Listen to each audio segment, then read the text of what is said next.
Chapter 5, Mishnah 5.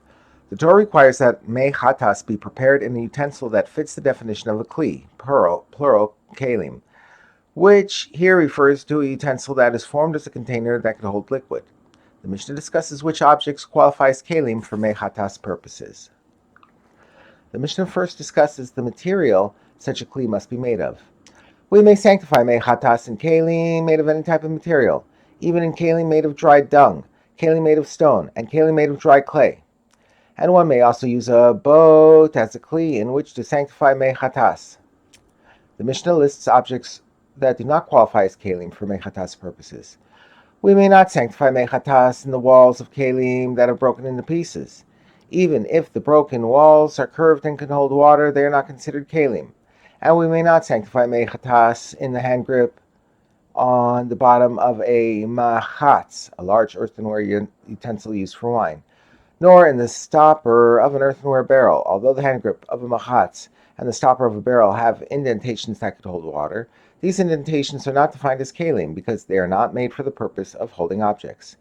And a person may not sanctify mei chatas in his palms, cupped together to form a container, since a person's hands do not qualify as a kli. The Mishnah summarizes the reason for the above laws.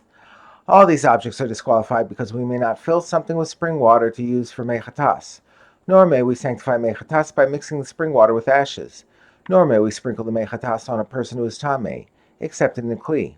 An object that meets the definition of a kli must be used for these three activities. The above objects do not qualify as kalim and thus may not be used. The Mishnah teaches two other laws that apply only to objects defined as kalim.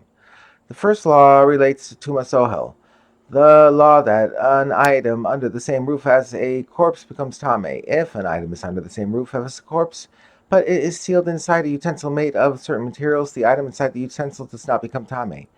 The Mishnah states that this law applies only to certain types of utensils. Objects with a sealed cover do not shield their contents from tuma unless they are kalim. Only an object that qualifies as a kli provides protection from tuma in this manner. An item located inside a utensil that does not fit the definition of kli, for example, a broken utensil or the stopper of a barrel, becomes tamei, even if the utensil's opening is sealed. The next law relates to the tuma of earthenware utensils. When an av hatuma, for example, a dead sheretz, falls into an earthenware utensil, the utensil becomes filled with tuma, and any food or drink inside the utensil becomes tamei, even if it does not touch the sheretz. However, if another utensil is inside the earthenware utensil, that inner utensil shields food inside itself from becoming tamei. The Mishnah states that this law does not apply to every utensil. And utensils inside a tamei earthenware utensil do not shield their contents from becoming tamei from the earthenware utensil unless they are kalim. If an object that is not defined as a kli, such as a broken kli or a barrel stopper, is inside a tamei earthenware utensil, any food or drink inside that inner object becomes tamei.